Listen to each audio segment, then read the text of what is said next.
Hello, I'm Alan Butler, Butler Contracting. Today, I want to know if your roof is older than 2010. This sounds like an infomercial, and I totally get it, but it's a legitimate question. And warning, full disclosure, there's no asbestos involved in this, that I know of. But I do want to talk to you about your roof being older than 2010 today.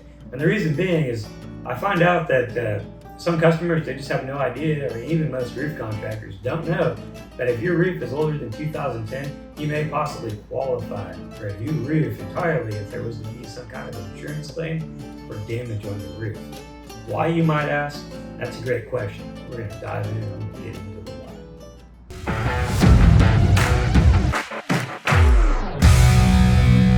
why. So, your roof might be older than 2010. Great. You've called a few contractors. Some folks have come out, looked at your roof. Maybe there was a little bit of wind damage up there. Maybe there was a very minor amount of damage. Well, if your roof is older than 2010, that was kind of the cutoff and the threshold when most of these manufacturing companies that make shingles started going from standard size shingles to metric size shingles. So the width and the height or the depth of those shingles and even the thicknesses started changing. They calibrated those shingles and started manufacturing them differently than they had previously. Well, what the manufacturer says then at that point is any existing roofing systems that might have been installed, if we put a metric size shingle on it with a standard size shingle, they're not compatible. So therefore it voids the warranty that you might already have on that roof from the manufacturer, and we just can't simply take something that doesn't fit and put it together like a puzzle. So part of that is understanding that and relaying that information to a lot of insurance companies. Most insurance companies, when there's a minor amount of damage, they generally just want you to tear up that little area and repair it and patch it. Unfortunately, we can't do that because if your roof is older than 2010, tearing up older shingles that might be brittled and cracked, and we're pulling things up and you're ripping and tearing big sections out of the roof to just patch a few shingles could prove to be problematic. In addition to that, again, we don't have those compatible shingles to put back on your roof in the right way. So this leads us with a dilemma and an issue and a problem to deal with.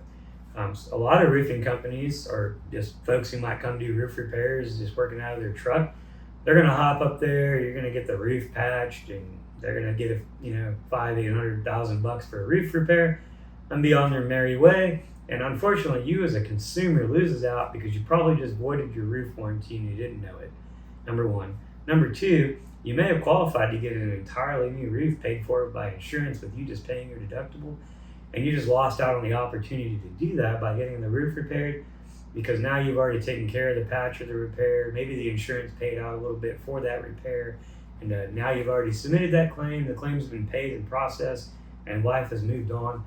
Or in addition, usually the event from the day that the event happens for a storm damage claim, you have 1 year to file a claim. So if any of those three things take place, you're pretty much on the hook at that point later on down the road for taking care of the roof out of pocket. So that's a lot of information that I just threw at you. I totally understand that. So one other thing I wanted to point out is when it comes to repairing these roofs, we cannot repair them if they're older than 2010 if we're going from standard to metric. So what it says is we've got to replace it.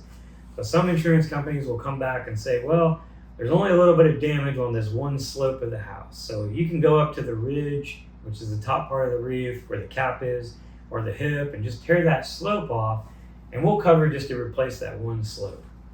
Well, in theory, that sounds great. It works out wonderful for the insurance company because they're going to save some money without having to replace your entire roof. You're getting that little section of the roof replaced. The bad part about that is unfortunately, building code says that we have to follow manufacturer specifications and recommendations. Insurance says we have to follow building code.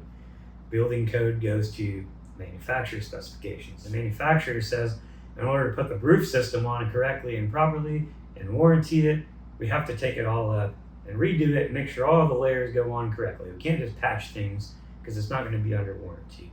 So if there's a little bit of a conversation and dialogue that's going to be going back and forth, sometimes this can be very frustrating for the homeowner because as a contractor, I'm coming in trying to explain this to you and the insurance company. Oftentimes the insurance company probably hasn't heard of this before, Depends on the level of knowledge or how many claims that person's done like this. They may or may not even be aware of it. So there's some technical documents we can provide to you and your insurance company from our manufacturers and our suppliers that notate these things. It usually takes a little bit of time to process. It usually has to go through some management levels at the insurance company. But ultimately, a majority of the time, we're pretty successful with it. Not always. Sometimes there are companies who simply just won't cover it. They'll only cover to do repair. But, it's worth asking. It's worth a shot. You as a homeowner, you pay premiums every year. You're paying out the money. So we want to make sure we're fighting for you and getting everything we can for you when it comes to your roof and your insurance. So if you're looking to get a roof repaired or patched and you think it might be older than 2010, give us a call. I don't have a 777 number, but I do have an 8446-BUTLER. It's 8446-BUTLER, 844-628-8537. So give us a call. You can always hop on our website at butler.contractors/roofing. Check us out there. Submit a project request and get the easy process started. I'm Alan Butler with Butler Contracting. I hope you learned a little bit today about insurance and roofing and how it all works, so we can alleviate any frustrations throughout the process that you might have.